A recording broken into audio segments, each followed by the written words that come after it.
Okay, welcome everybody. So nice to see quite a decent turnout. At least you guys outnumber us, so that's all good.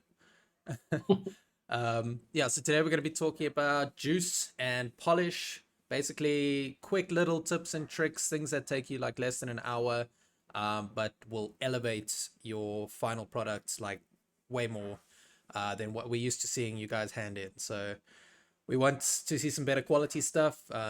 It's also just kind of getting into these good habits of presenting your work in kind of the best way possible, so that people can actually take you seriously when you do leave us.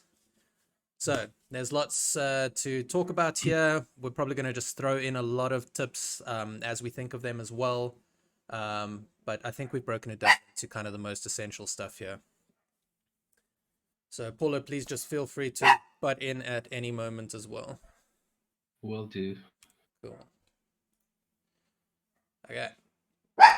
So I came across this asset on the asset store called Feel.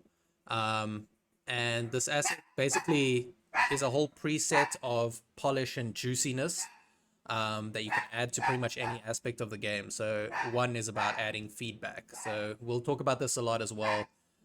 Giving feedback to the user is essential. That's what makes games feel so good, and that's what makes them feel like juicy, like you can squeeze them, you know. Um, so adding as much feedback as possible. When you do an action, you want some kind of reaction, and it's very disappointing when you do an action and there is no reaction. So feedback, very important, and we'll get through a lot of those. I just thought this asset was very cool. You can see how it's like particle effects and it's post-processing, and you've got camera shake. Even just the way the video is put together, it's so juicy. Like it's got good animations, lots of camera shake. The colors are done nicely. It's good color grading. Just these little idle animations feel nice. That feels great. That looks so nice. Little hit markers, and it's information as well presented in a few different ways to account for people interpreting information different ways. So some people like to read, and some people are more visual. But it's that combination of all of it and the sound effects as well that really just sells the experience. I mean, even this is just cubes or squares even on a background.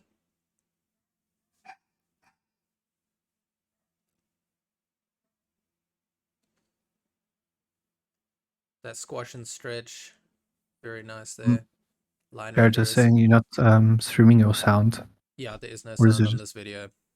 Oh, okay, I sorry. didn't like their sound choice, and I wanted to talk over it. So they've also got a little demo of actually integrate or actually playing around with all of their little effects there. So yeah, recommend going and looking at this just for getting a sense of what feel and juice is all about. Okay, so I'm going to run you through some quick tips. UI is one of the areas that, especially like from first year onwards, you do get into some bad habits. And I want to just kind of mitigate those by just listing out a couple of the most important aspects when you are thinking about your UI. And also just quick things that will just elevate your UI. So first of all, set the damn pivots and anchors, please.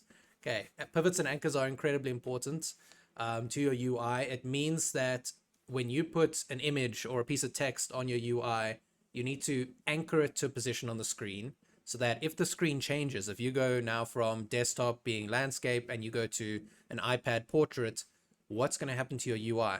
And a lot of you guys just leave it on the default, which is anchored to the center of the screen. So if the screen gets bigger or smaller, it's always going to be the same distance from the center of the screen because that's where it's anchored. So think of it like a boat with an anchor. It needs to anchor itself to a particular part of the screen. So your little pause menu icon is not going to be anchored to the middle of the screen. That doesn't make sense. It needs to be anchored to the top left or the top right of your screen.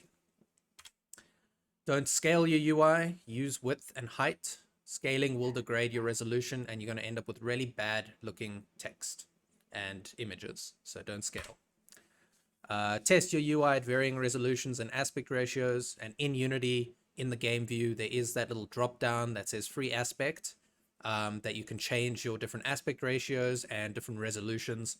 So just play around with that and make sure that it looks good at every resolution and every aspect ratio as well.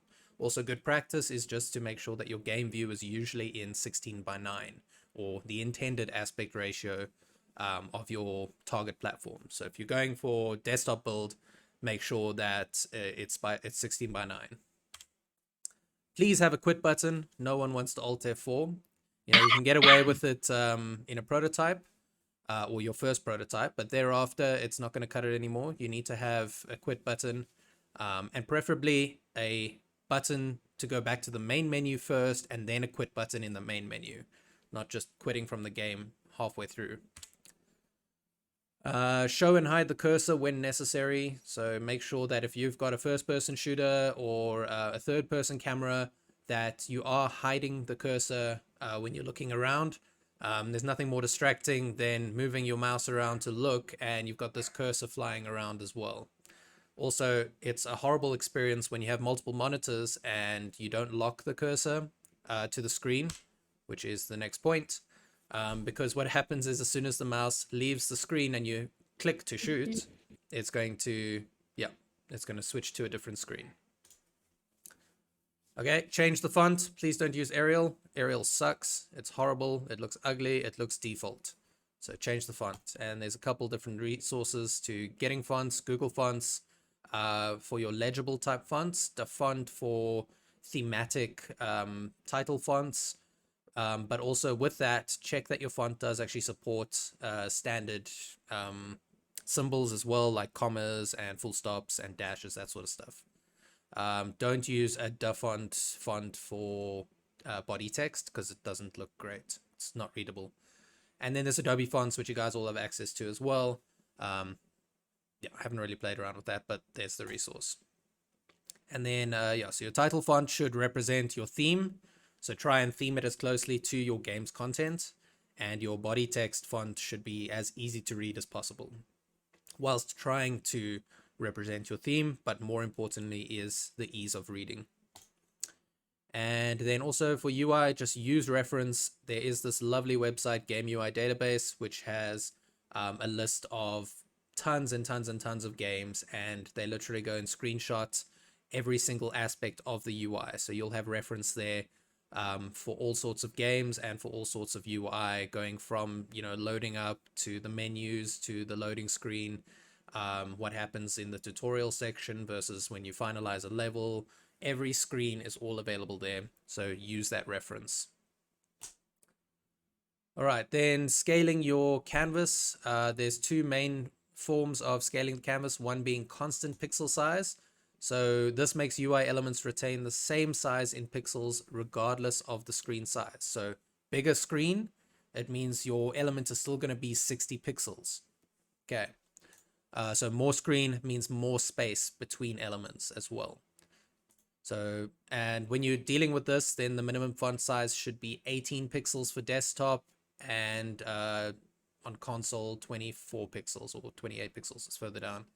But the best uses for constant pixel size is on desktop games in the HUD and in-game UI. Otherwise, scale with screen size is the most used option for other elements such as your menus, as well as if you're going for for console or for mobile. So scale with screen size makes the UI elements bigger the bigger the screen is. So if you've designed your UI at 1080p and now you go to a 4K screen, it's still going to look the same size even though it's just presented on a bigger screen. Okay, so bigger screen means bigger elements. With scale with screen size, you need to set your reference resolution to 1920 by 1080. That's just the best resolution to use as your reference. It defaults to 800 by 600, which is terrible to use. Don't do that. Rather switch it to 1080, because then if you switch between constant pixel size and scale with screen size at a later stage, you're not going to have to redo your entire UI. Then you also want to set your match option over here to height, and that will account for ultra wide screens as well. And then the minimum font size should be 28 pixels for mobile and console as well. So make sure that you do take that into consideration. Okay, then anchors. So this is what I was talking about just now, pivots and anchors. So just a little refresher, point anchors are the anchor presets that, or the one that starts off by default, which is anchored to the center of the screen. It's anchored to one particular point on the screen. So this one's anchored to the middle over here, and then it's got a slight positional offset on the y-axis of minus 60 pixels. So it's anchored to the middle, and then it's minus 60 pixels in the y. And notice here how it's positional x and y, and then it's got an absolute width and height over here. So width of 160 and a height of 30 over here. So it's positioned relative to a point, its size is defined in absolute units, and if the screen size changes, the element will remain anchored to that position. So as you can see here, if the screen size changes and the width expands and the height expands here, you'll notice it always stays relative to the center of the whole screen. So it won't be relative to the sides, in other words. In this example over here, it's anchored to the bottom right of the screen, and as the screen expands, you notice how it keeps that exact same spacing from the anchor point. So it's always anchored to the bottom right. So that's how you do, when you have your elements, your UI elements, you want them anchored in the correct placings. Okay, then relative anchors. These are very powerful because they are relative to the screen.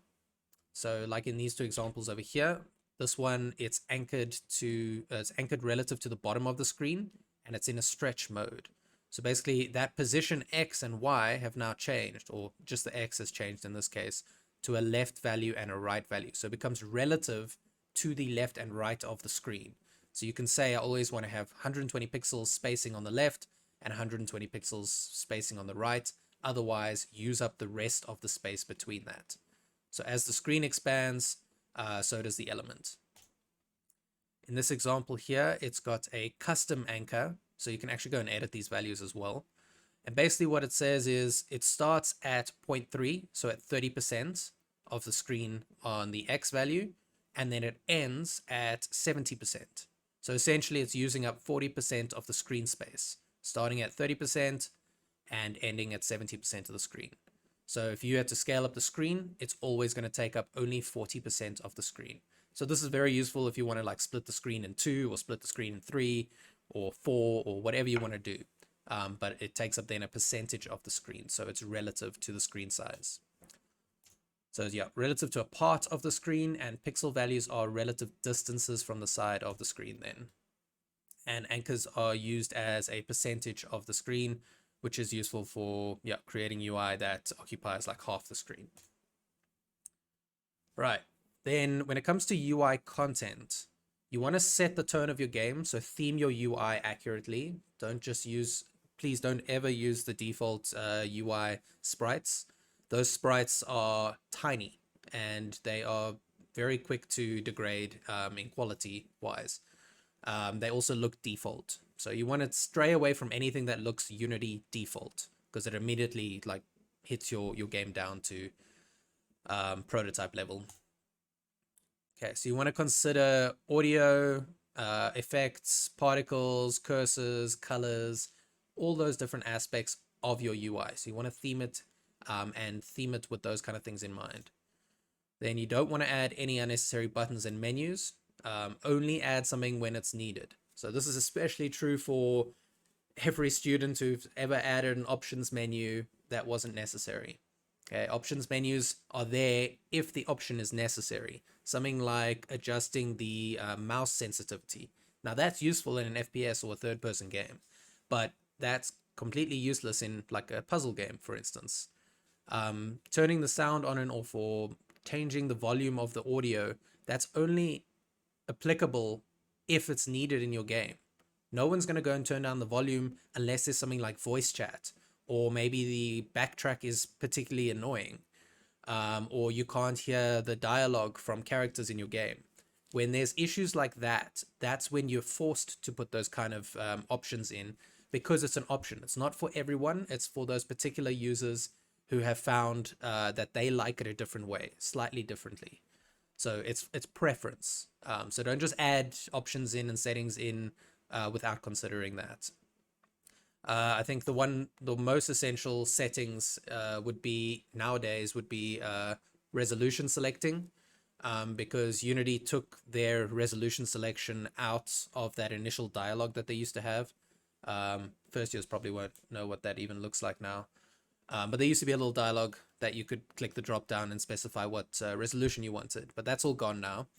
And with Unity games, there's this little thing, if you press Alt Enter or Control Enter, we can go in and out of full screen mode. And now I experienced this on my 2K monitor because I had the game running at full screen, first of all. I then went into windowed mode and put it on one of my secondary displays, which are 1080.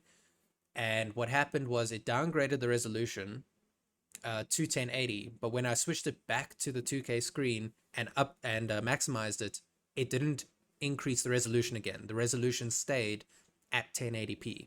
So now you can see there's a bit of a problem because now I'm running the game at full screen again on a 2K display, but the resolution's clearly lower. So having a resolution drop down is really easy to add in, and it is something that is probably essential to your options or settings menu there. So yeah, the essentials when it comes to like a pause menu, for instance, would be your play, your exit, and only if there are options or settings that are necessary there. In terms of all the UI screens, the most essential, in my opinion, would be the main menu, obviously, the pause menu during the game, the loading screen, and the HUD. So the pause menu should have an option to return to the main menu, not just quit the game entirely. You want people to have kind of this catered experience. You know, you start with the main menu, you've set up the theme, the tone, you've got some ambience maybe going. You know, there are options. When you hover over the option, it glows and it goes bigger. You know, you're setting up a vibe. When you click that play menu, it goes to the loading screen. The loading screen fades in. It shows you some concept art maybe, gives you some screen tips, and then you go into the game. It fades to black, and then it fades into the main game. Now, that's a whole catered experience. You know, you're lining up the experience of the user to kind of get into that theme, to get into the world, to start becoming immersed with the game. So it is very important to have those kind of things in there. Consider adding button hints to the HUD as well to help users understand how to operate your game, especially when people are playtesting your game for the first time and you don't have a tutorial in there yet. Also, just players that are coming to the game for the first time or maybe are replaying the game at a later stage. Having those little hints, so like E, a little icon that says E on it next to the ability, is just really handy to help the user understand how to work your game, how to operate it. And also just gives them an idea of what the options are in your game. What is there to do? And we find this a lot when we're playing like game jam games. The ones that don't have any of those kind of indicators are very difficult to navigate because first of all, you don't understand what the game is. There's no trailer. You haven't been hyped up on the game. You don't know that it's from this studio. It's this kind of genre or anything. You're just picking it up and playing it. And if the game doesn't do its job in terms of describing what the game is and what you can do, you're just going to have very confused people at the end of the day. And then loading screen is a great way to provide hints and prepare the player for gameplay as well. That's also a nice place to refresh users on what the control scheme is. Something like Overcooked does this in the loading screen. They show the actual controller and the button layout to show you exactly how you can play the game. And then there's this little handy script over here on the Unity scripting reference website. Just press space to continue. So you can show information, useful information in the loading screen, and then get the user to actually press space to continue. Don't just automatically load in when you're trying to show them hints, because they're probably not going to be able to read them in time. All right, then animating your UI. So here comes the juicy part. So up until now, this has all been polish about having the right kind of information and just a level of professionalism in terms of presenting this information, right?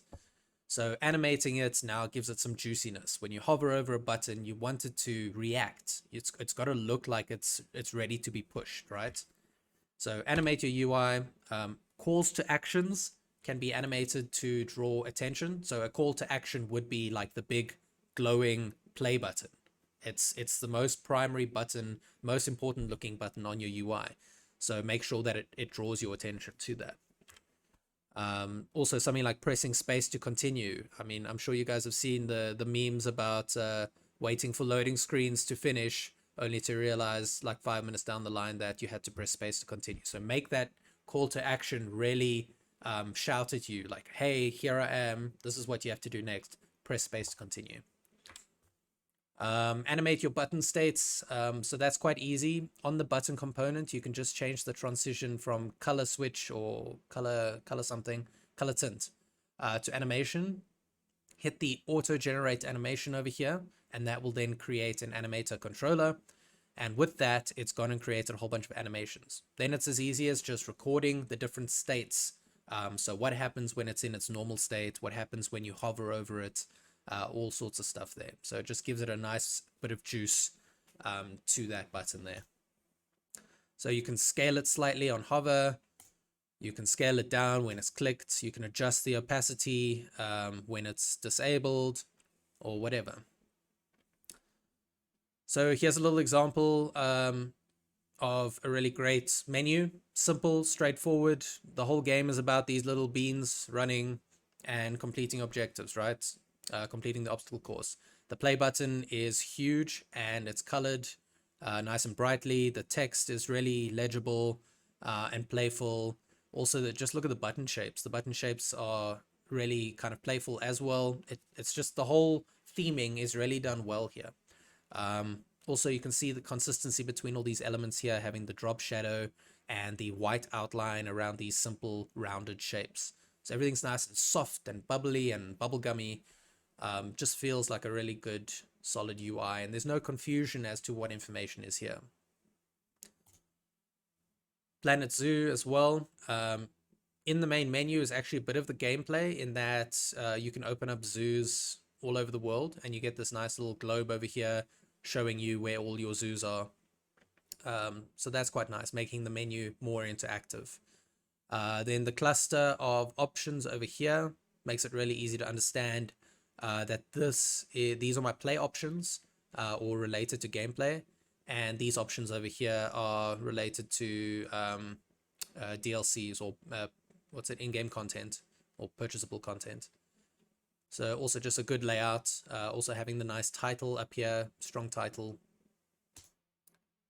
The Witcher, very simple. It's it's a serious game, so having Geralt over here looking at his swords all menacingly and just he's ready to take on the world.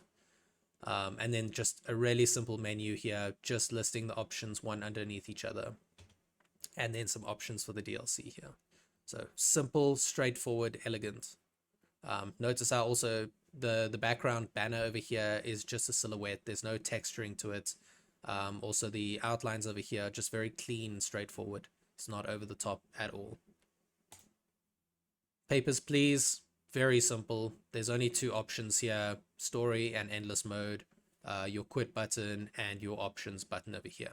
So when you look at this, your eye is immediately drawn to the big logo over here. And actually the way it animates in is really cool. It like animates in sort of like a troop marching, which is, it fits with the theme of this whole Soviet kind of business of stamping people in and out of the country. And then, yeah, your two gameplay options are right there, and visually the same kind of weighting. So very easy to understand. Having your version number of your game is also very useful, especially when you're still developing the game. You want people to make sure that they're all playing the same kind of, the same version, because you might have fixed something in a previous version. And you can also do things once you get a little bit more further into your development, maybe checking with something like Unity remote config or like PlayFab, something where you can check what the latest version is, and if it's not the latest version, then prompt the user to go and download the latest version. So little things like that, trying to make the user experience as easy to understand as possible and satisfying as possible. Okay, and then good old gentle jousting by Free Lives. The logo, yep, front and center, and then each of these menu items are actual objects in the world as well, and they're quite animated. So this is a nice, different, more tactile approach to doing a menu as well. Overwatch. So the information, even though this is a really fast-paced game, there's a lot of information that you need to take in at a glance.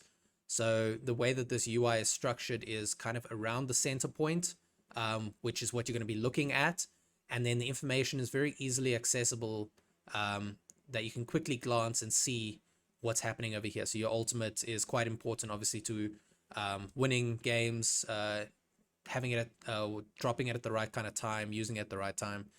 So having it right here, understanding when it's actually ready to go, it's like just a small glance away to that information.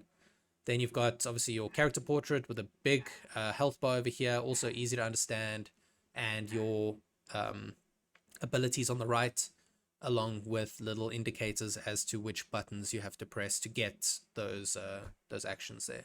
So also very well laid out, and very easily accessible and understandable. Right. Okay, camera shake. So this is something that can just add a lot of juice to your game, with relatively little effort. Basically, anytime there's some kind of explosion or some kind of key element in the game, maybe you've taken damage or you've jumped off a cliff or something, some screen shake can really help just sell that experience. So it accentuates impacts and it's instant player feedback. Visually represents importance of gameplay actions by the amount of screen shake. So it's not just having screen shake, but rather also the amount of that screen shake.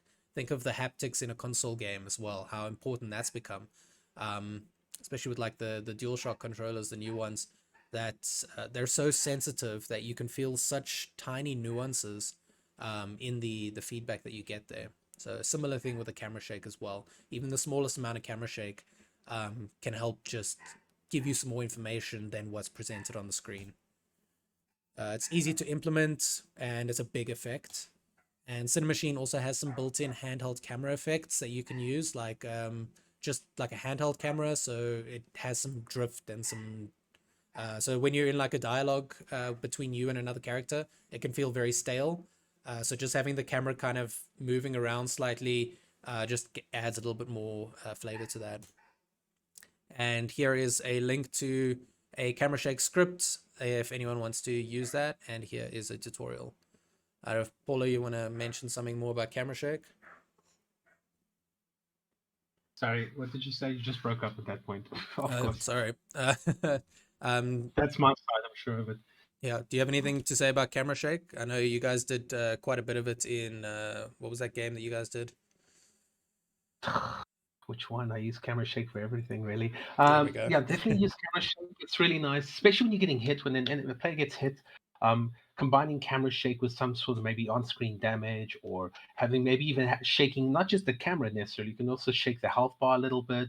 This it draws your eyes to points of interest. So you want to have the shake. So think of shake as camera and everything else. There's a lot of games where, like, if you're out of mana, it just kind of like just shakes the little mana bar a little bit so you can see, oh, wait a minute, I'm out of mana. So it just draws your eye to. So the camera shake just brings the player in, along with haptics and all of those kind of things. You can do some really nice.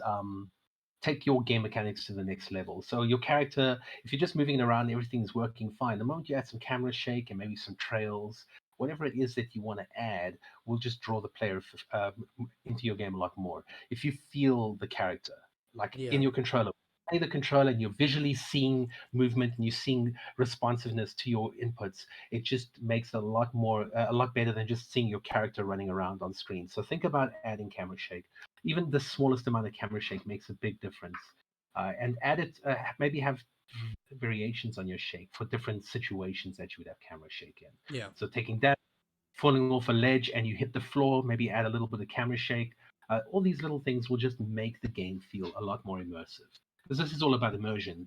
For everything that we've spoken up to this point, the UI, the camera shake, and everything else that's going to follow is all about taking your game, it's functioning, doing exactly what you want it to do, but there's no salt in the food yet. It's got no flavor. So we want to add flavor to everything. We want to add juice, as it says. So we want to just make the immersion a lot, draw the player in to the point where they want to keep playing this game because they like enjoy every aspect of it. So yeah, use camera shake definitely. Yeah, I mean, consider what the player would feel like if they got shot in the back. You know, you need feedback for that. You can't just take the health bar draining a little bit as a sign of you got shot behind you. You need UI indicators to point in a direction on the screen, and you need that camera shake to really tell you the impact of that, because you're not going to look at the health bar down in the bottom left. You're more concerned with what's happening in the middle of the screen. So you do need a lot of that feedback, and the more you add on top of that, the more layers, the better the effect's going to be. So adding camera shake, adding particles, adding the UI, adding sound to that as well, and also animating the UI to shake more, like what Paulo was saying there. So just all those layers on top of each other. It's like, yeah, like Paulo says about, adding flavor to the food. You can't just add salt as well. You need to add more flavors. So it's adding some fresh herbs and adding some spices and some lemon and some salt. And, it's all those different layers that add the complexity to it. And these layers that we're talking about, they're simple things to do. Adding the camera shake is a really easy thing. It's just drop that script in and call the function on it. That's all you need to do to get some of that in there. Okay, soft follow camera. So soft follow camera feels more dynamic, and the character feels more integrated into the world in certain situations. Most of the time, when your camera is literally just parented to the character, it can just feel very stiff. And when your character does like rotations, the camera is just really jagged and it doesn't feel great. When you have a soft follow camera, your character feels like it's in the world. You're kind of just interpreting your visuals. It just feels a lot smoother. So a soft follow is just more immersive than a hard follow is. And this can also be achieved with Cinemachine or a simple lerp to the character rather than parenting it to the character directly. So I know Paulo's been showing you guys how to use Cinemachine as a third-person camera as well. So yeah, that's a good idea. And just as an example here, this is a hard follow on the character.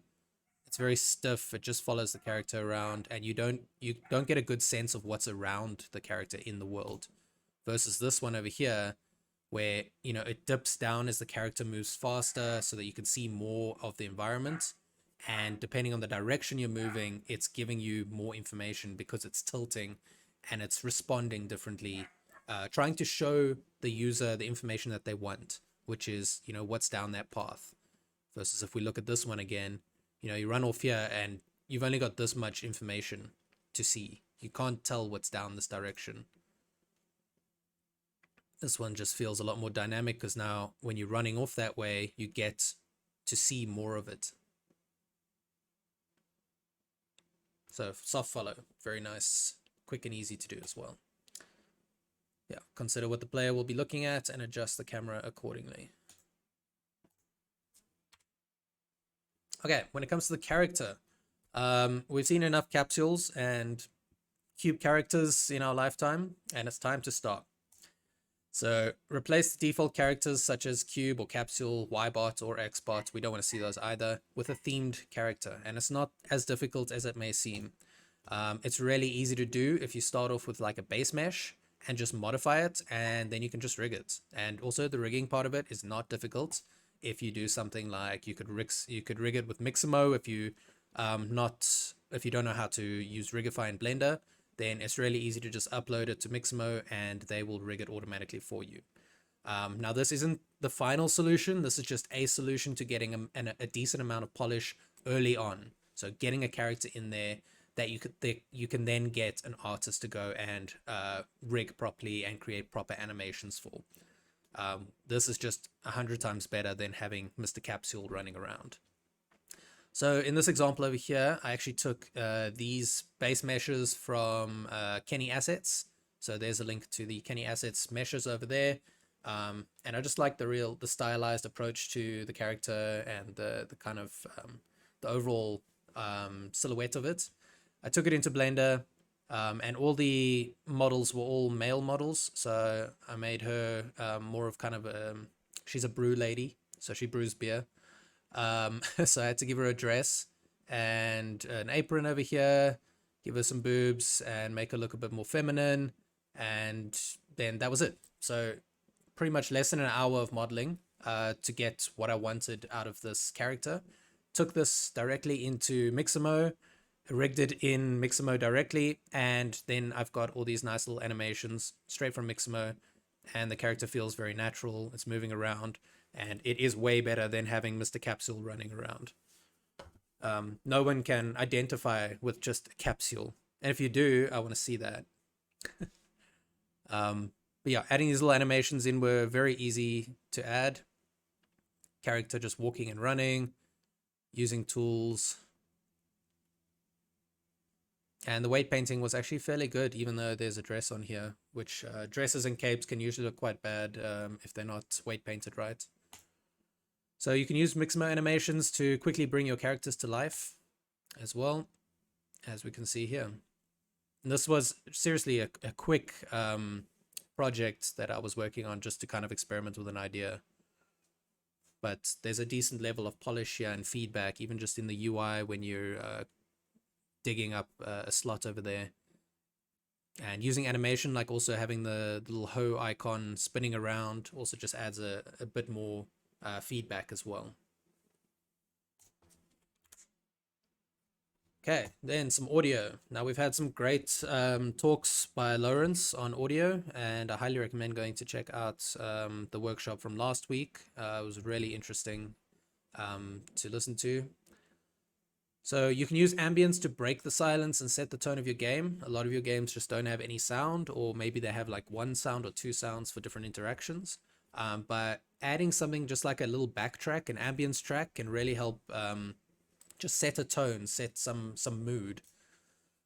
Key actions should also have some sound effects, like, you know, shooting if it's a first-person shooter, taking damage, dying, that sort of stuff. Movement, character actions, or death, yeah. UI, hover, and click sounds can also help make the game feel more responsive. And that's just two sounds that you can just add quite easily to your button prefabs.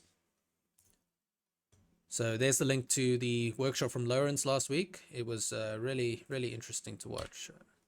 Okay, so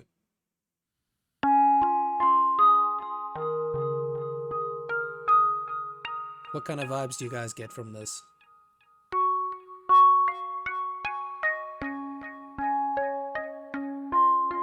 Kindergarten. What kind of genre? Let's see, what kind of genre? Narrative. Narrative can definitely work for that, yeah. Stardew Valley. Yeah, you're gonna make me cry if you keep playing this, Jared. Oh, welcome, Josh. Nice to hear your voice. It's a pleasure. Sounds like a maybe it's my messed up. Maybe my messed up mind, but it's got kind of like some pedophile vibes. But anyway, that's just me. But yeah, no, it's definitely got, and that point over there, it starts to go horror-ish. It's got some horror elements to it. It's like BioShock. Yeah. Like it was a utopia until, you know, shit went down. Until all the rich started killing themselves.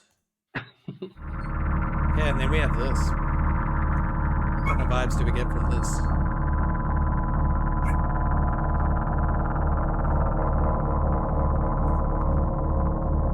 Oh, that gift suits it so perfectly. Yeah, it does. If you watch the Landing a spaceship in No Man's Sky, yeah? Sci-fi horror, definitely. yes. Even just like serious sci-fi.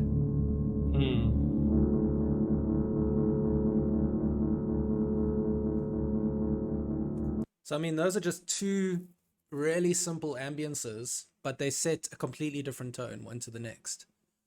And just by having that kind of thing in your menu as you open it, your players are going to think like, oh, okay, it's this type of game. You know, there's already a preconceived idea of what they can expect. Yeah, that image is creepy. That's just such a creepy GIF. Okay, so audio, super powerful in helping with that, the whole mood setting, the polish, the immersiveness. Okay, so lighting. Lighting really helps sell your game as well, and these are also very quick tips because we've seen a number of really badly lit games. So these little things will take you 5 minutes to set up, and you'll have a much better looking game at the end of it. So the lighting settings are under Window Rendering Lighting. And what you want to do, these are now settings based on Unity 2020.3. They've changed this slightly where you actually have a lighting settings asset for each scene. So whenever you create a new scene, you do need to go and create a new lighting asset over here if it is a 3D scene. So once you've generated that lighting, then, or once you've added the lighting settings over there, you need to go and generate the lighting. And generating the lighting will basically just calculate the lighting from the skybox and illuminate all the shadows. So it gets rid of that really ugly looking thing. You know, in your scenes, sometimes you have those pitch black shadows and it's kind of like a dark orangey, burnt orangey look to it. And that's just because it doesn't have any of the indirect light, the bounced light that it kind of calculates, or pseudo bounced light. So in the environment tab, you need to go and assign the directional light and a skybox. And once that's in there, just generate the lighting and you'll have a much better looking scene. When it comes to URP and the shadow settings, for desktop, these are the kind of recommended settings. So anti-aliasing on 8 times. Obviously turn these down if you do, if you are getting frame issues or GPU load issues. But I mean, I'm running a 1060, so I mean, it's a pretty average GPU nowadays. And these do just fine, easy 60 frames per second. So 8 times anti-aliasing, the main shadow resolution, set that to 4K. So that'll give you nice crisp shadows. Then you want, you might or might not need additional shadows from additional lights. Like if you have any other point lights or, well, actually no, point lights don't cast shadows. So if you have any spotlights in your scene other than the main directional light, then you may want to go and cast shadows on and set the shadow resolution a bit higher as well. So you can probably also start at the top and work your way down. So rather make it full quality and then reduce it as you start seeing hiccups there. Then with the shadows, you want to set your cascade count up to 4 for desktop. And what this does is it basically separates your shadow resolutions into different stages. So the further away it gets, the lower the resolution is. And that's just a performance thing that URP does as well. So higher cascade count means higher quality, closer to the camera. Then you can also add screen space ambient occlusion now. This is included in Unity now as of Unity 2020.3. And it's just a matter of selecting the forward renderer asset. So whenever you create your render pipeline asset, you get the one, and then you get the forward renderer gets created automatically. So with the forward renderer, then you can go and add a renderer feature and add the screen space ambient occlusion there. And what that does is just where edges meet, it creates a little bit of darkness. So it also adds more depth to your scene.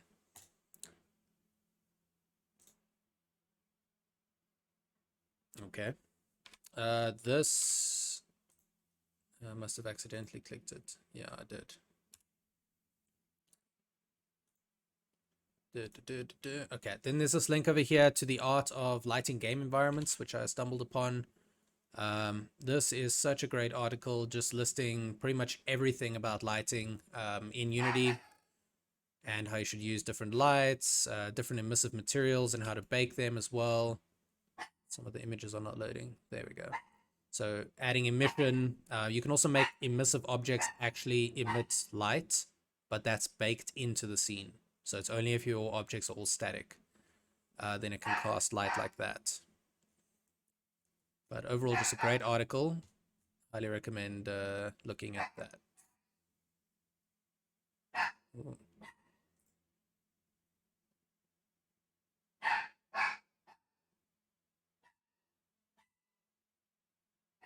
Okay.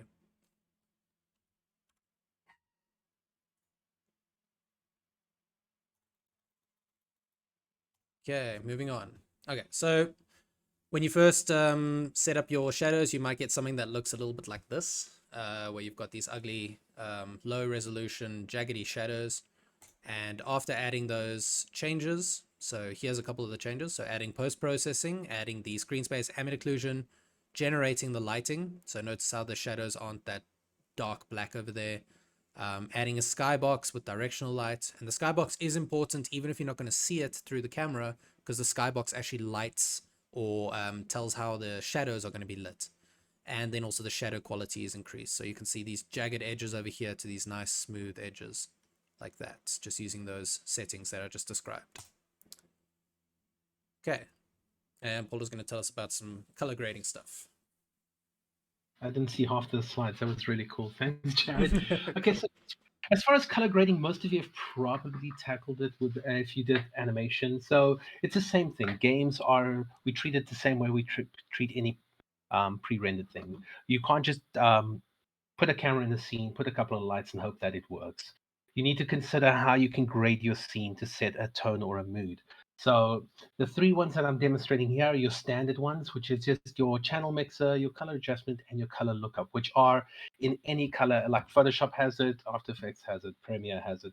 So all of these, any software that can do any kind of, and even DaVinci Resolve can do color grading. So these are your entry level ones. These are your standard ones. So the top one allows us to change the amount of red, green, and blue in the scene by moving the sliders. The second one's really nice if you're kind of getting into color grading, which is the color adjustment. It has a post exposure, which allows you to just inject more lighting into your scene, so that your scene can get lighter without having to put more lights into the scene. Then sometimes your scene might start to get a little washed out, so you want to put more contrast into the scene or remove contrast from your scene. So it's a really nice uh, this little component, this post-processing component is really useful. And then the color filter is really nice if you just kind of want to get a, let's call it a sepia tint to your entire game. All you do is click on, turn that on, choose the color from white to maybe kind of a browny yellowy color, and you've got sepia. And then hue shift will just go through all the hue variations of the colors that you have in your current scene. So you can get some really psychedelic kind of results if you play around with that. And then the last one is just whether you want to inject more color into your scene through saturation or desat it and make it black or white. So that's a really helpful node. I tend to use that in conjunction with the next slide. And then a color lookup table is something we used to use a lot back in the day. So we would do a lot of color correction in Photoshop, and we would do all the color adjustment layers and everything and save it out as an image, which we call a lookup table. And then we would put that into the game engine because we didn't have all these other options. We didn't have color adjustment and channel mixers. So we only really had a lookup table. And whatever it looked like in Photoshop would end up looking like it does in the game. So color lookups are really nice if you feel more comfortable doing all your color corrections and grading all that in something more that you feel more comfortable with, like Photoshop. Okay, so the next set are the more advanced ones, and they also tackle different things. So this one here tackles three different components. One is shadows, midtones, and highlights. The next one is lift, gamma, and gain. And then the last one is your color curves. So once you start getting into color grading quite heavy, you use the color curves quite a bit. So shadow, midtones, and highlights, it does exactly what it suggests. You can turn them all on and adjust the contrast or brightness or even change the color in the highlighted areas, the shadow areas, and the midtone areas. So use that to kind of inject a little more color in areas that might not be looking a little flat. Or maybe you want to have the shadows be a complementary color to the light source. So you can play around with that shadows, midtones, and highlights. Lift, gamma, and gain is also a really nice one. I don't use the lift aspect of that because it tends to wash things out a little bit. It becomes very flat. So I tend to use my gamma and gain section. So again, the gamma is very similar to the node that we previously spoke about, the exposure. So the gain will just, the gamma will just change the gamma in your image, and you can actually make the brights brighter, make the darks a little bit darker. So it's kind of adds a little bit more contrast to your scene. And then gain just takes the whole image and just brightens it up, but not like the lift does, because the lift literally just washes it out. It looks like they put in like a white layer on top of it and they just played with the opacity. So I never really touched the lift. I've never liked the results from a lift. So I just normally use my gamma and my gain to kind of get a really nice balance of light in my scene. And then color curves at the end, you have the same thing. You can adjust each of the colors separately. You can adjust the hue and the saturation, and you'll see that you have a curve at the bottom there. So it's like, so anyone who's done any kind of animation will feel comfortable in here. So you can add keyframes. You can adjust the amount of red, the amount of blue, the amount of green. You can also just change the hue by adding a couple of points on that straight line that you see in the image there, putting it into the color that you want, and you can inject more of that color into your scene using the curve. So you get a nice ease in and ease out of color. And that's, as far as color grading, that's all the options you have. There's some really nice things. Please play with these. Don't go crazy and add all of them. You don't need all of them, but find the ones that work for you. Find the ones that are like the right tool for the right job. So I normally do use a lift, gamma, and gain along with curves. That's the standard that I normally do.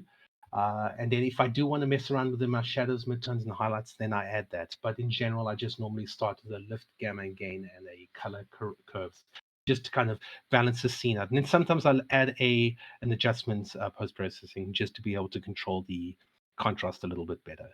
But that's color grading. You can make things look really, really cool. We have some video references of Jared and I showing like all of these things in action. And later on, I can just show you a scene that I really built quickly, just to kind of show you how you can add a lot of low-cost juice without doing absolutely zero work. All I did was go to Quixel Mixer, download a couple of models, put in some fog, do some post-processing. And it looks like the UE5 demo. Not there yet, but yeah, I only did spend 2 hours on it. So I think it came out okay. And then just add a little bit of camera animation to the first-person controller, just little things that can make your game feel a lot better. But yeah, we'll take a look at that now. I just kind of do a little demo of what we normally do when we tackle a scene, just to make it look good. Yeah. So it can also be very easy to like completely mess up your final image with too much of the color grading tools. That's like what Paula was saying. Little gentle nudges for each of these can make a huge difference, and don't go over the top, because then you start like getting shadows with pixelated edges because you're now pushing the shadows too much, or you're pushing the highlights too much, So it's all about little subtle changes when it comes to color grading. Yeah, less is more, guys. Yeah. Less is more when it comes to that. Okay, so post-processing, this makes probably the biggest visual difference to what your game looks like. It's just about adding that quality on top of everything, adding the bloom, the vignettes, the color grading on top of that, just making the overall image look great. And I'm going to show you an example just now of like a really ugly render that after post-processing looked pretty good.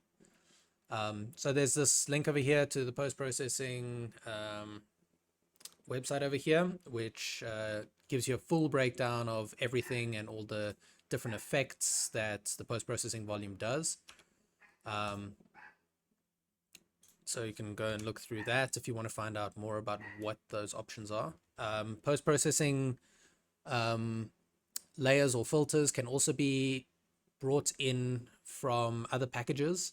So some packages actually have some additional features, like adding their own versions of ambient occlusion, like HBAO, or their own versions of color grading tools, or all sorts of different things. So there are also additional post-processing filters that you can find on like the asset store and in different asset packages.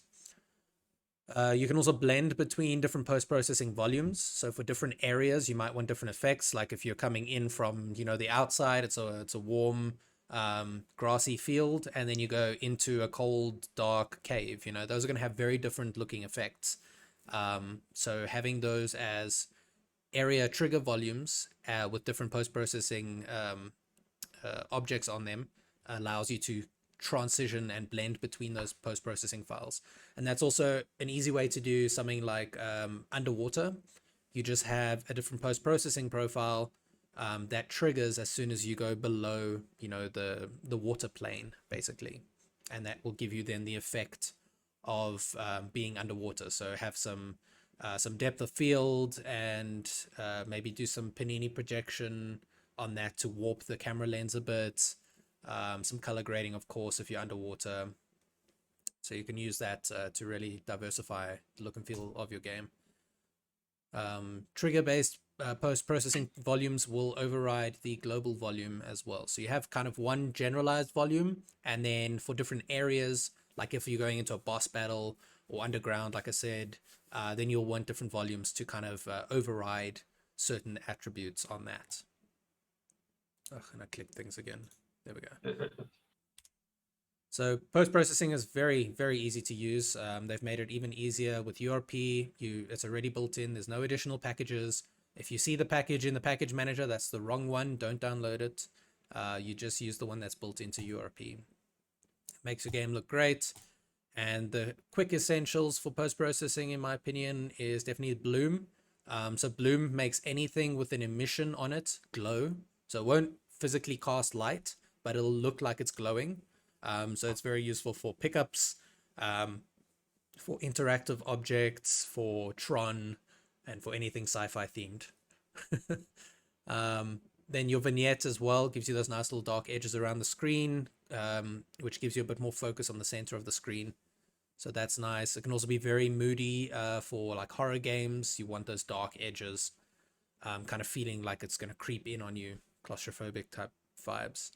Then tone mapping, usually set this to ACES as kind of a basis before you do any color adjustments on top of that. And then the color adjustments go after that. Camera dirt, this makes a huge difference as well. There's some camera dirt here in this asset, so you can go and download this folder. It's for free, so you're welcome to use it. And what that does is basically when you look at something that's blooming, it will simulate kind of dirt on the camera lens, and it just makes it look a lot more real when there is some dirt there. And then there's this post-processing URP multicolor fog asset. Yeah, that's mine. I'm sorry. Linked If in you have there. any issues with it, just complain to the creator, which is me. So you can just send me direct message and I'll show you how to use that. But it is a Unity package that you can just bring directly into your project. Could you maybe just explain a bit more about that? Okay, so the standard fog is really cool, but I was making a very stylized kind of toony game, and I wanted to be able to control the amount, like the different colors as the fog gets further away from the camera. When I share my screen, it would just demo that. I'll show you what that looks like. But I can have three. Actually, I can have as many as I want. But I set it up to be 3 layers of fog. So what the color of the fog is going to be closer to the camera, and as it gets further away, you can have a different color, and then at the furthest point, we can have a different color. So it just adds a little more. I guess it kind of made it look a little more stylized than the standard Unity fog. So I just needed a solution to make something look a little more comical, a little more playful. So Cool. that's why I was I was bored, so I wanted to try it. Nice. This tutorial from Saiku just walks through Yes, the whole please. post-processing in URP as well with Unity 2020. So he has some good stuff to say about that as well. Okay, so this is what the menu for our game last year, Ember Online, looked like before post-processing. As you can see, it's very washed out. There's no color. Everything's very dull and bland and boring. And with post-processing, then the colors pop quite nicely with the vignette on the edges over there. We get the blues coming back through. Now, this is supposed to be like an afternoon washed out orangey light type situation. But I mean, if you compare that to that with the depth of field as well, just drawing the focus to the campfire over here, you got the bloom coming through the leaves over there. I think overall it just makes a world of difference having the post-processing on there. And this is what the post-processing ended up looking like for this one. So some bloom, the tone mapping for ACES, the vignettes, the color adjustments. And I often find when I add tone mapping, you need to pump the exposure slightly. So immediately add a color adjustments and then just usually 0.5 on the exposure over there. You can see the contrast was pumped a little bit and the saturation was brought back. And then there's some color adjustments as well as the depth of field over there. And you can see how slight the adjustments are, like in the gamma over here and the gain, just to kind of give it an overall feel. Cool. Then the skybox. So this is actually an example of a skybox I found in one of my assets, which I thought was just really nice. This is a great skybox. That is not. The Unity skybox is terrible and it's so easily recognizable. The default skybox, yeah, is well known and it's bland and it looks like a lack of effort in the user's eyes. So once again, a very simple thing that can make a huge difference as well to how your users will view your game. So find or create one that matches the theming of your game, and here's a link to all the free skyboxes that are currently on the Unity Asset Store. Okay, let's talk about atmosphere. So you can do something like atmospheric particle systems, like dust or leaves or fog or floaties, that sort of stuff. Just to add some more atmosphere to your game, to make it feel like there's actually a world there that is believable. Adding fog makes a big difference as well in just setting some depth, making the world feel larger than it may feel without fog. It also just helps keep focus for the user, so the user is focused with what's on around them and not, you know, what's in the distance. This is my favorite asset on the asset store, this atmospheric height fog. Can't recommend it enough. It might still be on sale if anyone wants to buy it. Otherwise, I might slip and fall and share a copy somewhere. But for $25, this is a fantastic asset. And yeah, as you can see, this just looks so nice. And these little floaties make a big difference in just creating more atmosphere. You can see the fog, some volumetric lighting there, some wind.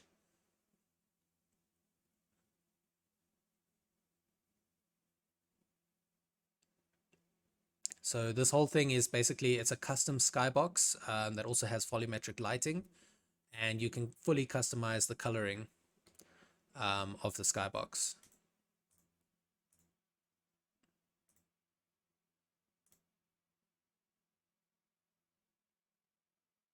You can also do ground fog with it as well. So like if you need fog that kind of just sits between the grass, you can also do that.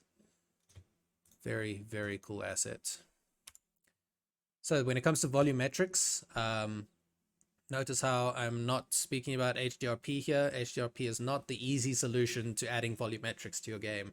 It'll come with a whole host of other things that you need to attend to. So HDRP is not a quick solution if you're wanting to just get a higher fidelity looking game. It still takes a lot of effort. Actually takes more effort to make HDRP look good, because you need high quality assets. You need the right kind of lighting settings. You need to make sure that your performance is still going well, because HDRP is very heavy and requires a lot more attention to optimization. So with volumetrics, with a combination of like atmospheric height fog and doing things like fake God rays and fake volumetric lights as well, and that you can do with a shader graph, fake volumetric light. There's actually a great tutorial which I'll find just now. But for fake God rays, you can achieve this with a particle system by just stretching out a transparent sprite that faces the camera and then fades in and out randomly. So it kind of looks like it's God rays coming between the clouds. So I'll show you an example of what that looks like. Here, you can see these little orange God rays coming in over here, and that's just a particle system. Then these little sparks over here and the dust over there, those are two VFX graphs to add some atmosphere to this area here.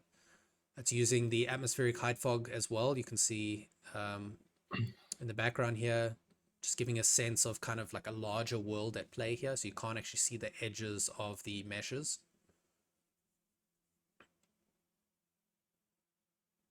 And with the post-processing as well, with the bloom, just a little bit of bloom. It's not over the top, but it makes these emission lines over here glow quite nicely. Even the brightness of the skin kind of generates a slight glow. The brightness of the desert there versus the darkness of the forest. Kind of the barrenness of the icy snow biome. So a lot of little quick things that added a lot of polish there.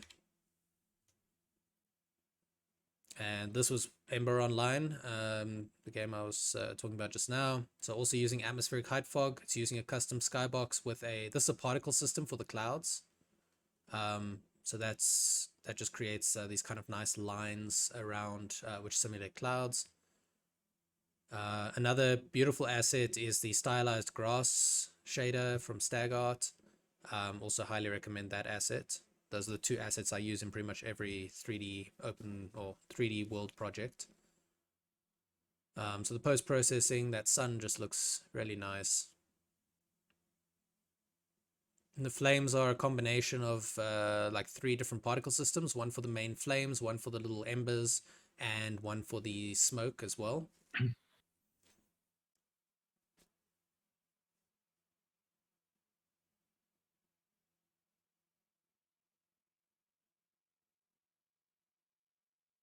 And then we'll see the last one, which I also use the God Rays particle system for this effect, like this. So it's also just a particle system with stretched transparent PNGs, sprites, to create that effect there.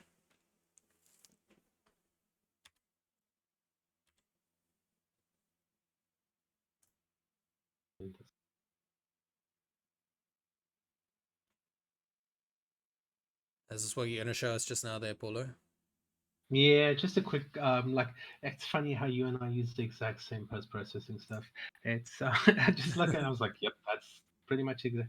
So yeah, the video quality is crap. Sorry for that, but yeah, it's just what I did is I grabbed pre-made assets. I didn't want to spend too much time. It's just more about low-cost juice. So that's why we are only referring to the universal render pipeline. You might probably notice because HDRP, if used in the wrong hands, your performance is going to tank real hard.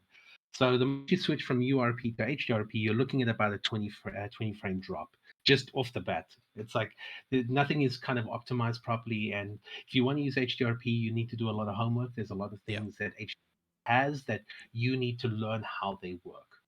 You need to know when do you need to use like volumetrics? Do you need to use high quality volumetrics, low quality? Do you want to, not all lights should have volumetrics, all that kind of stuff. So everything that's in the scene is just fake stuff. It's my fake fog. It's using bloom, using color adjustments. It's using a vignette, the usual stuff that we've done. Just quick color corrections and just using all the. We haven't covered materials here, so materials require at least your 4 base textures: your color, your roughness, your normal map, and then maybe an emissive map if you have some glowing objects. Those are your 4 standard textures that you need in any material. I'm just using the standard URP material. I didn't even go create my own. So just keep in mind when you're doing stuff, you can do make things look really cool with very little effort if you just start playing with use the tools that are available and see what you can do with them. You saw 3 different examples and they're all made in the same engine and they couldn't look any more different, but they're all using this very similar techniques to make them all look good.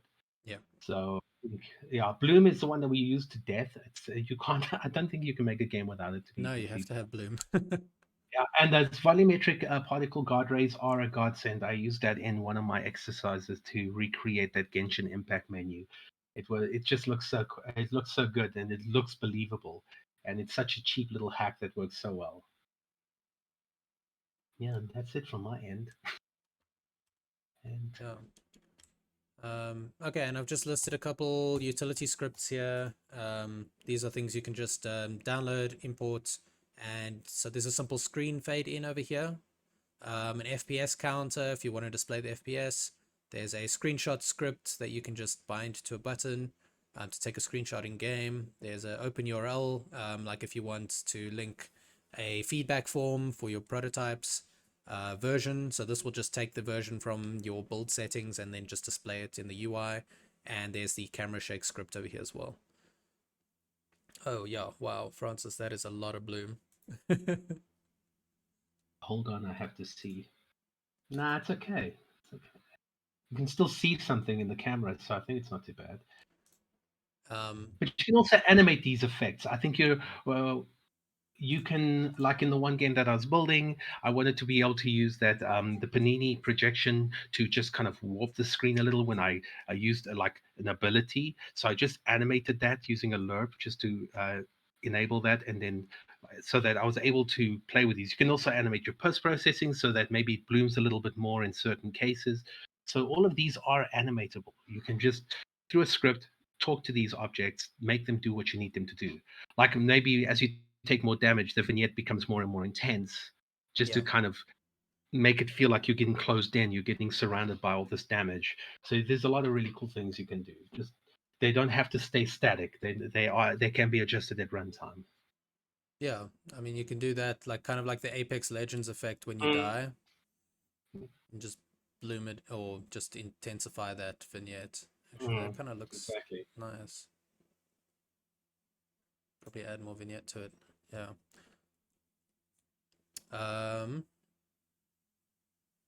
Okay, yeah, I'm just going to show you a few examples, and then Paulo's going to show us his example there as well. Yeah.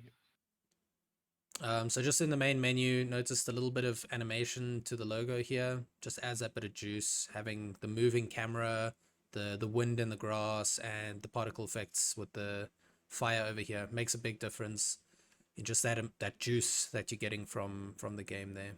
Gets you ready for the game. Then if I go into it, the loading screen also just animated, make it look good. I think my server's down. Yeah, my server died hard. Okay. Well, I guess I'm not going to show you Ember. Well, actually, no, I can show you the scene file.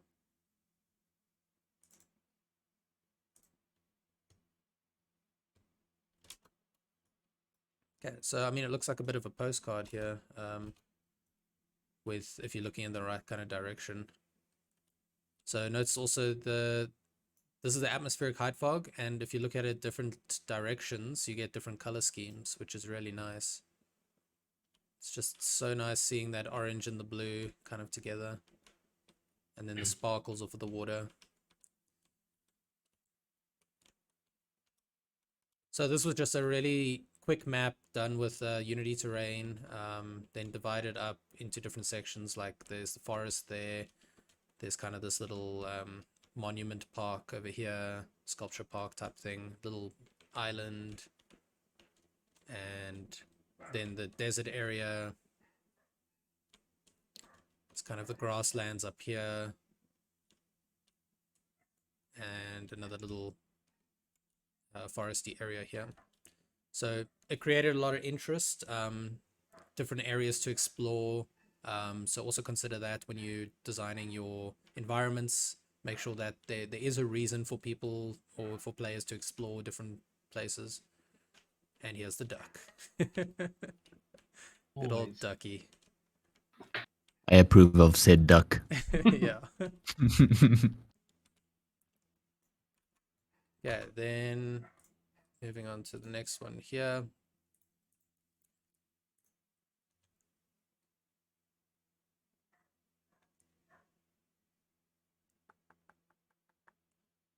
Actually, I should go from the main menu.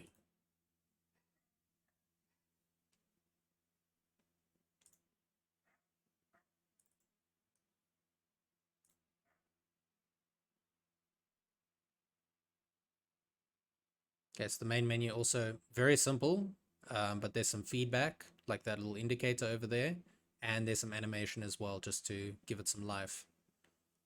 This was rendered in Blender with just a basic outline shader, and then brought in here as a series of images, and then animated together.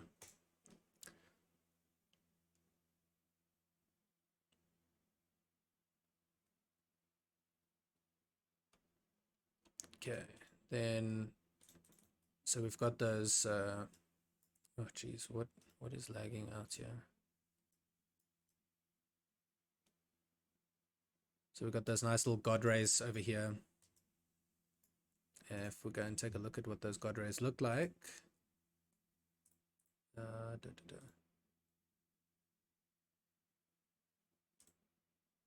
rays. So it's just a simple particle system. Just rate over time. So it's 3 per second basically. And it's just a box emission. So it just emits in a box shape of over the whole environment basically. It fades in to a full color and then fades out again to transparent. So very simple. And the scale of the shape, where's that? Start size, yeah. So it's actually stretching it by 150 units tall. So it's one of the times that stretching things can actually be fine. And then otherwise just a straight up billboard. So it's a really, really simple particle system. And the sprite for that is just this. So that's the sprite. It's got some kind of variation in it, so it's not too bland and boring. and then it's just stretched and rotated to look like little god rays. So it's pretty much the answer to a lot of things is just fake it.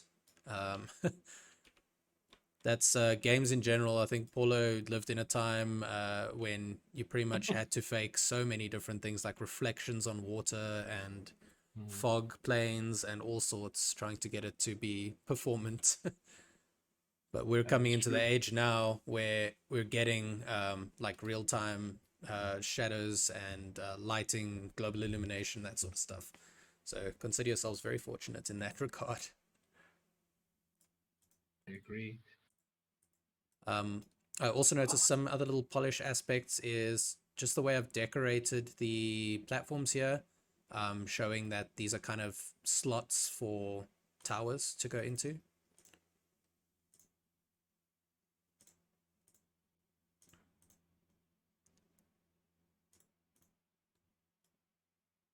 And also the world is kind of decorated. So I use an asset called Prefab Painter to paint these assets onto the ground, which just makes it a lot easier than trying to like manually place anything. Don't do You can that. also There's use always an easier way. You can use polybrush now. Polybrush as well, yeah. Yeah. Just be aware that it is available to you. Polybrush is part of the Unity tool set, so you don't have to pay for it. You can just get it straight out of their package manager. Cool. Yeah. Did I open any others? Oh yeah, this skybox is so nice. That's a very nice skybox. Just love the stylized clouds. That looks great.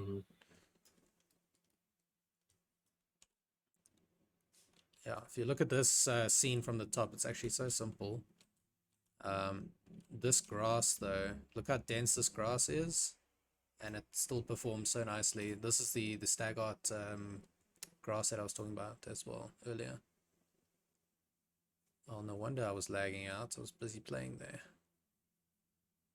So nice and thick and luscious. Jared, Yeah. quickly, there is another grass shader that I saw. Gonna send it to you now. Yeah, that one you've shared with us, yeah. Do you think it's better than the other one that you recommend, or?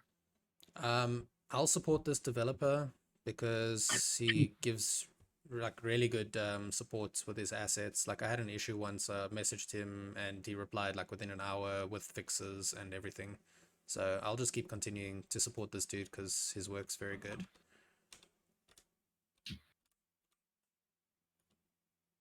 And I know that this is very performant as well.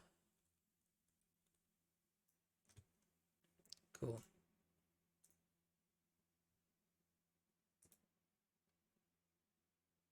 I guess I'll show you this one as well.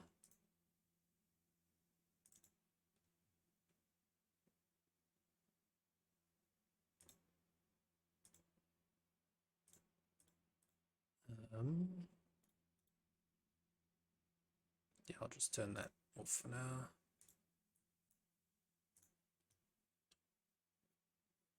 So even in space, I do use that atmospheric hide fog as well, just for a different reason. Wow, where's my post-processing gone?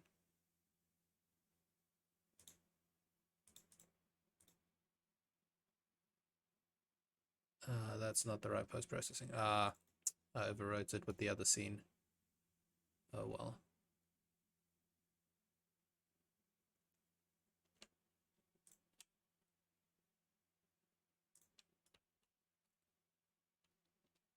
This was quite interesting to do to get it to look like the moon. And to do space, you have to have really harsh shadows, like really pitch black shadows, because there's not a lot of bounce light, because there's no atmosphere to actually bounce the light. And then it's just like some textures painted onto the surface there. And also using different shaders for the surfaces also does help a lot, like the terrain. It uses this Lux terrain shader and it's got a height map on it. It's like a very complex shader that does blending and all sorts. So yeah, keep in mind that you can use assets to do a lot of the heavy lifting as well in different aspects. Like if you're not into shaders and materials, then find other ways around that.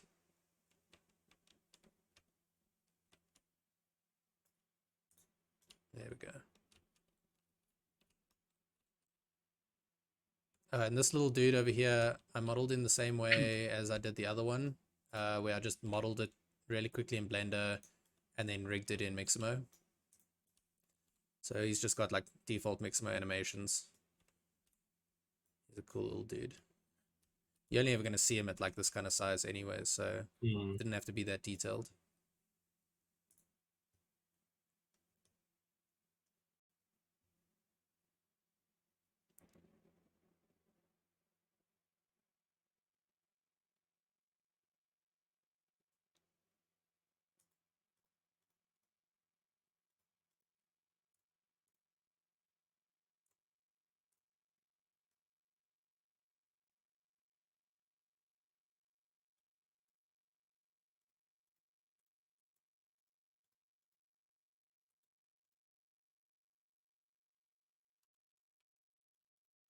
Speed up time as well.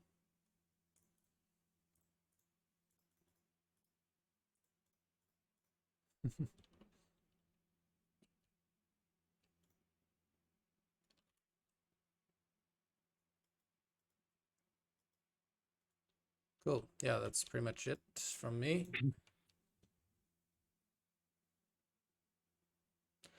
One last thing, the materials. Please change the smoothness value. You should never leave the smoothness value on 0.5. It looks terrible. It makes people want to murder other people. I'm just Yes. saying. It's like that. You got to control your smoothness with a texture. If you're so if you're working outside of Unity, it's called a roughness texture. So if you're working in Substance or Quixel Mixer, that texture that comes out called roughness will go into the smoothness. So you want to use that along with also multiplying that by a value, so you can control how much that texture actually affects the roughness or the smoothness of your material. So keep that kind of stuff in the back of your mind. And the stuff will just look a lot better if you start considering that the material isn't just something that you're going to slap a color texture on and leave it at that. Yeah.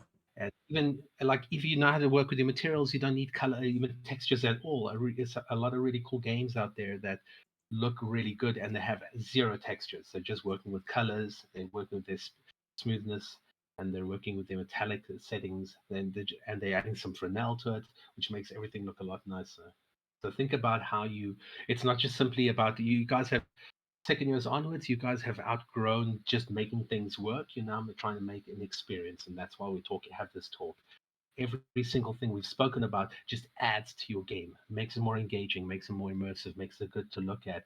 Any kind of, if you can take a still from your game and put it as a GIF or just put it on Twitter and people like it and they get drawn to it. That's what you want. You want people to be drawn to work that you're doing. That's how you're going to get funding. That's how you're going to get support. That's how you're going to get jobs, that kind of thing. So think about the final product and not just making it work. We've outgrown the making it work phase, and we should be making it fun, make it engaging, and make it really, really immersive by doing every little bit that we can to make it draw the player in as much as possible.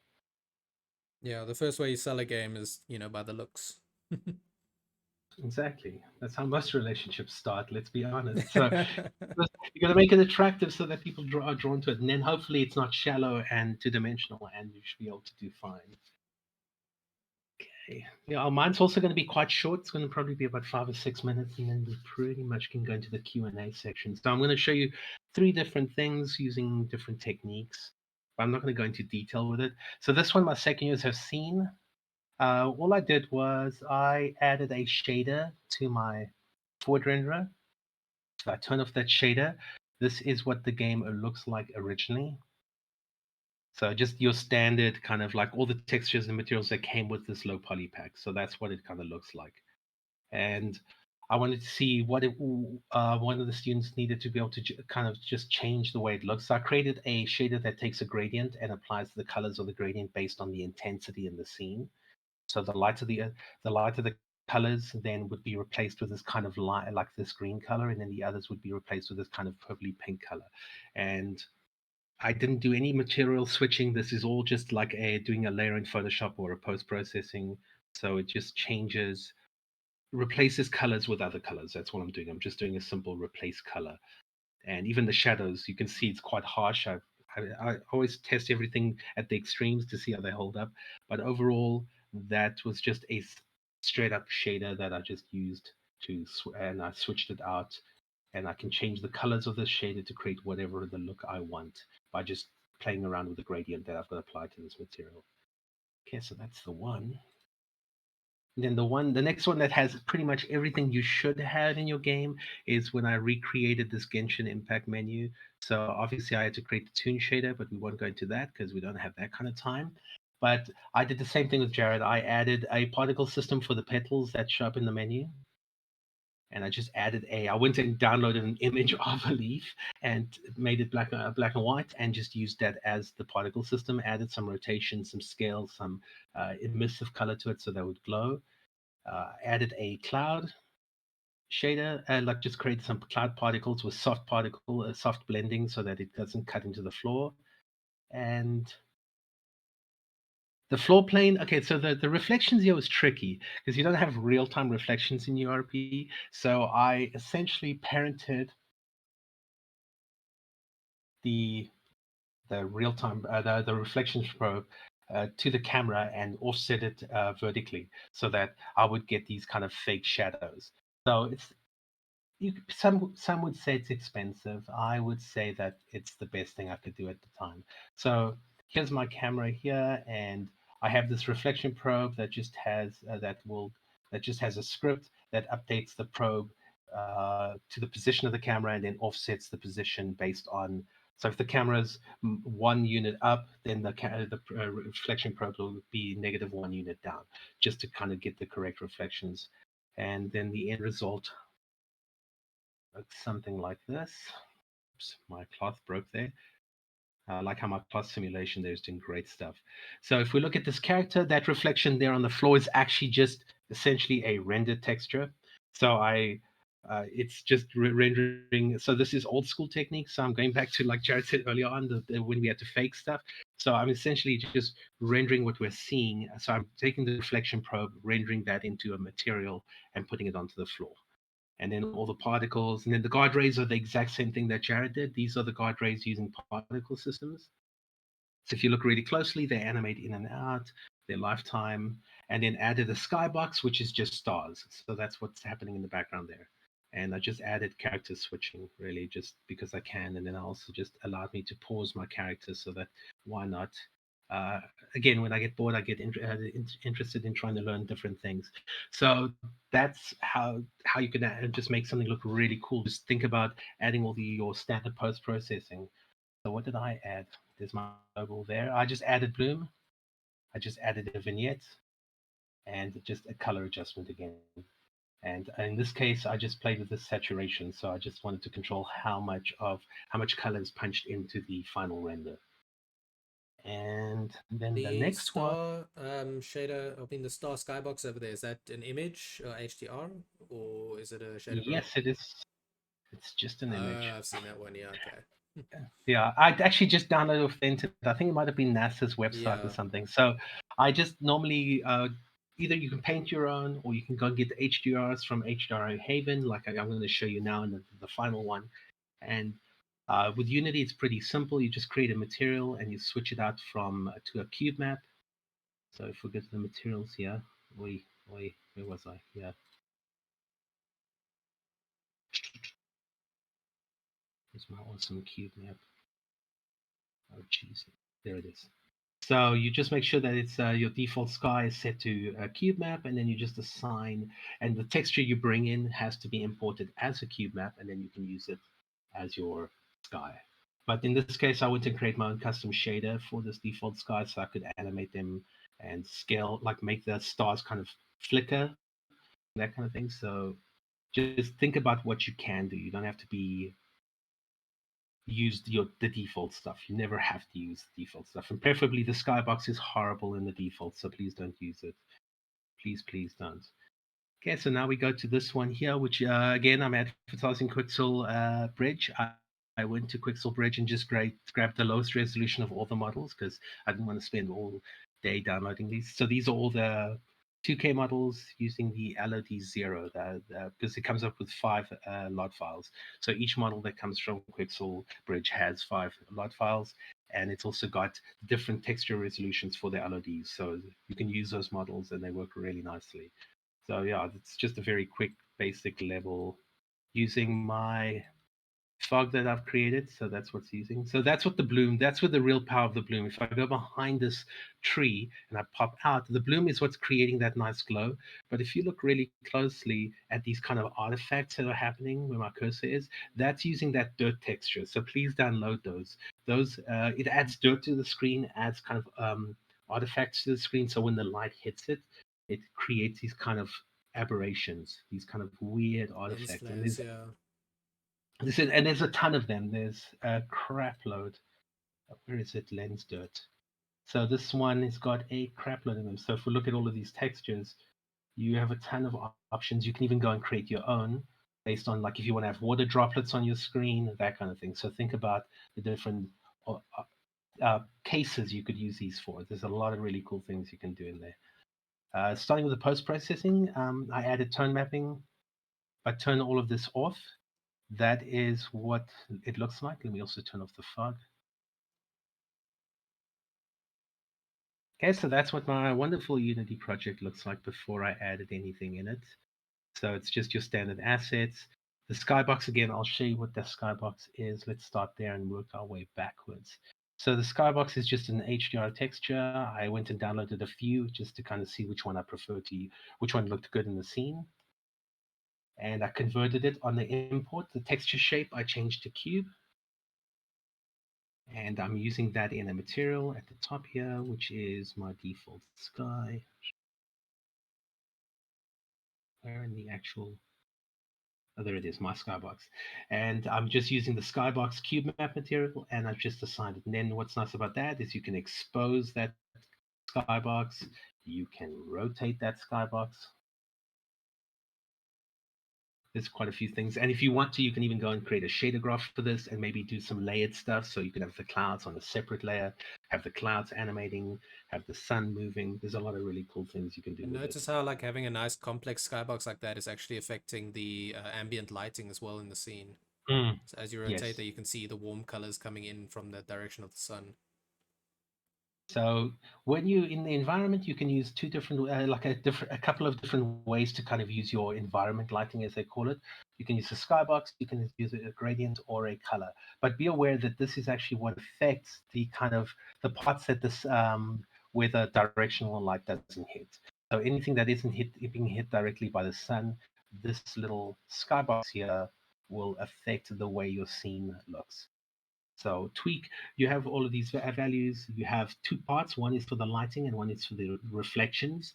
So you also need to realize if your reflections are looking a little bit shaky and they don't look very good, your resolution by default is 128. So you're going to want to adjust that.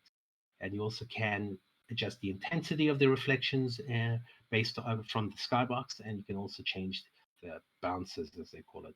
And then this is your standard Unity fog, which I've got there. By default, it's the exponential fog, and as anyone who's used it knows how it works. That's But what it it does excludes the there. skybox, which is Yes, annoying. which is why I created my multicolored fog. And so let's go to that. So the multicolored fog is essentially just it's a screen. It's using screen depth. So from the camera, out from the camera, and I'm saying at this distance, add this color. At this distance, add that color, and we're just blending all these colors together to create my own, I guess, custom fog. So let's turn the custom fog back on. Oh wait, Spectre, what am I doing? There you go. So this one affects the skybox because I tell it to in the render here. So this is a blitz pass. So if you guys haven't used the blitz feature, you can fake this by also having an image that renders on top of everything else and applying the material. It'll do the same thing. But the blitz feature is really powerful because it also allows you to choose where you want to render that pass that you're rendering. So if I did it before skybox, we pretty much have some weird, interesting results. Hold on. Yeah. So, yeah, because my shader is not supporting that. But you can change the order. You can also render it after post-processing, which kind of negates what I've done because the post-processing overrides that before post-processing. So you can choose where in the renders that you do. Sometimes you need to render before opaques, after opaques. There's a lot of different things you can do. That's what I really like about the Blitz feature. Okay, so that's, and then the fog, really quick, just click on the fog. Over here, I have different colors. If I were to go in my standard RGB values, so if I make the nearby parts red, make this green. Yeah. I were to make this blue, just to kind of show you. So we have red, green, and blue, and we can also change using the alpha, I can change the amount it overlays on top of your scene. There you go. So, and then it's all distance based. So I can make this move closer. So I have a fog that's going from red to green to blue in the background. And I can adjust where they start in relation to the camera. Then I just have a hue shift slider that can create some really trippy effects. Okay, so that's the fog that I've shared with you guys. You can go ahead and use that. I'm gonna have to bring those colors back. So, and then on top of all of this, now that we have the fog, we have the scene. The moment we add these different passes, let's turn them all off and show you kind of what they look like. So the tone mapping will take your scene, and what we call it in film is we call it when you crush the blacks. So you never want to have any kind of, you want your blacks to be black, you want your whites to be white. You don't want this kind of washed out gray area. So we use a tone mapping to do that. So the tone mapping is going to take everything and just crunch that down. So the blacks become more prominent, and then we have to pull that back up again. And that's where we add the color adjustment. So I normally add a little bit of exposure just to bring the scene back to life. I also do a little bit of a hue shift if I want to kind of just change the color in the scene. And I also add saturation. So if I go all the way to the right, it's going to completely saturate the image with the colors that they are. And then I can also just make it black and white.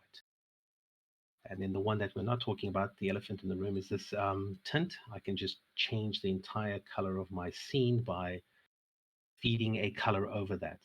So if I wanted to kind of make a little more deserty vibe, Dirty vibes. it's looking ugly, but anyway, and that's what the color filter does. So if you turn it on and off, you can actually just see what happens. You can see the effect that you're doing on top of everything.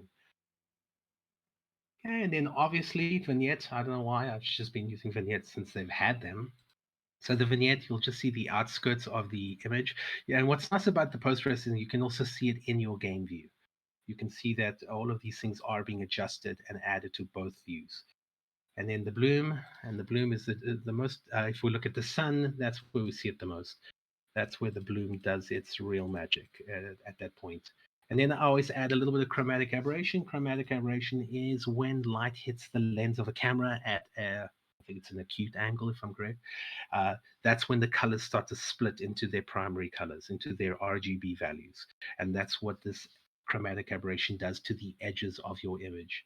So if I slide this all the way, it'll start to warp the image. And if we look really closely at this mountain area over here, the image starts to break up. It starts to break down because believe it or not, if you want something to look real, you need to make it look broken because that's what cameras do.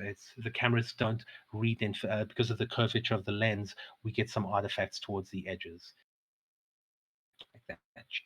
And I animated this on one of my effects. I just animated that slider and then brought it back to the default value. Don't know what that was, so I'm going to make it 1.2. Those are the post-processing. And like Jared said, we can have a global post-processing or we can have a local one. So each post-processing volume can have an area, like a little box area or a sphere. I think we can choose the shape that we want.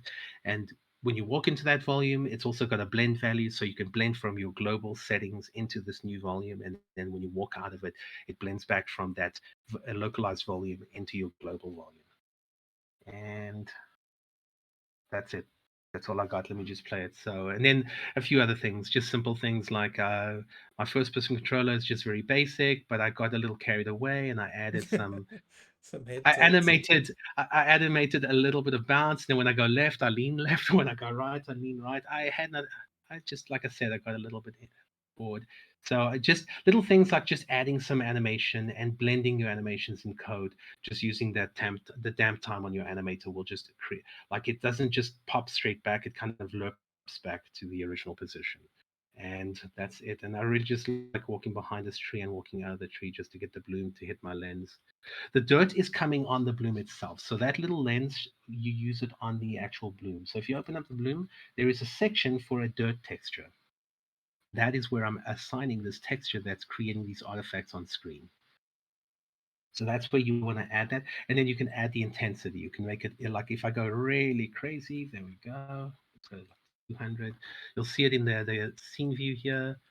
That is what that looks like there. It's just crazy. And we can play with the intensity of that to get different effects. So go crazy, then pull yourself back, rein yourself back in. It's like that. That's just too much. It's cool, but it's too much.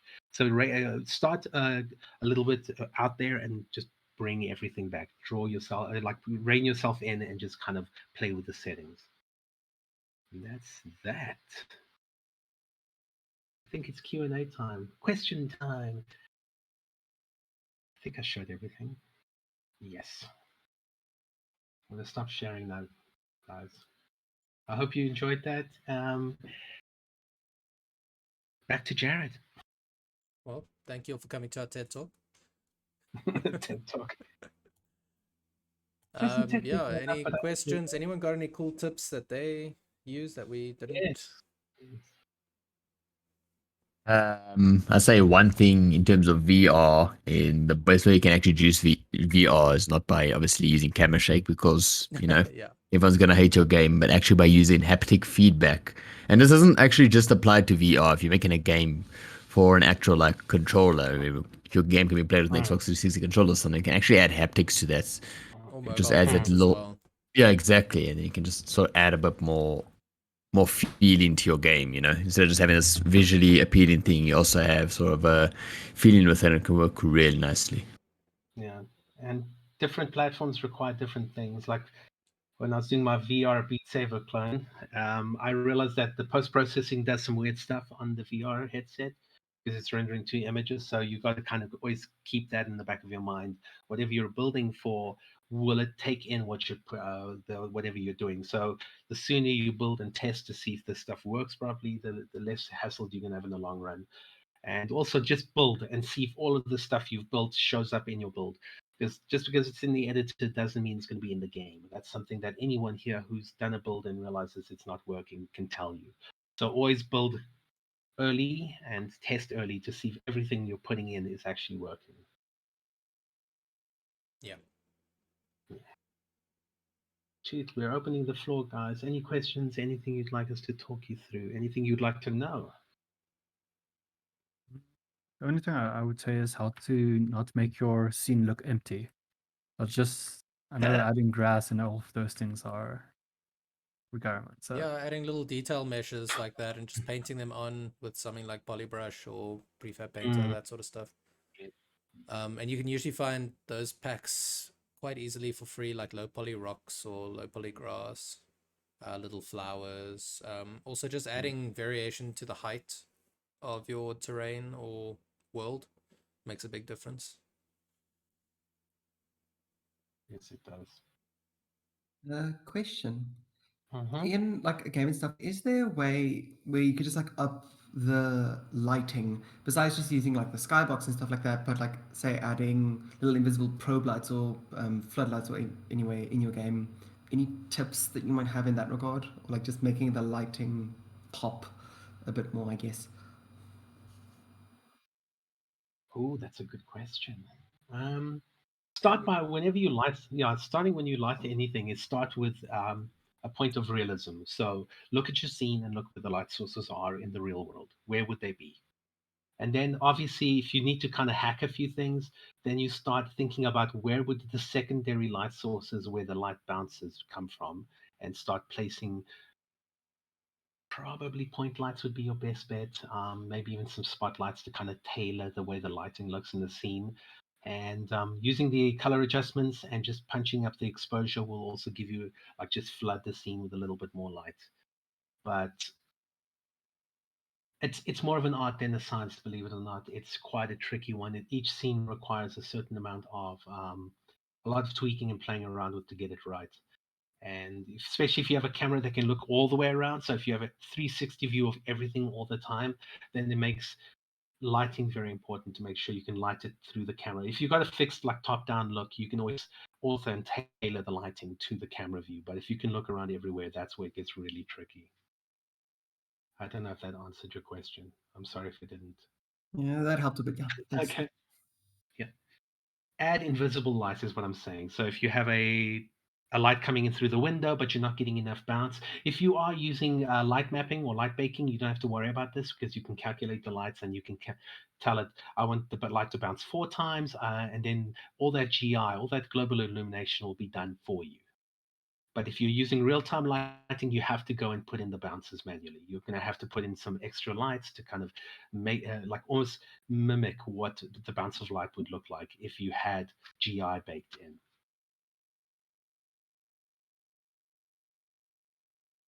Awesome. Thank you so much. No problem.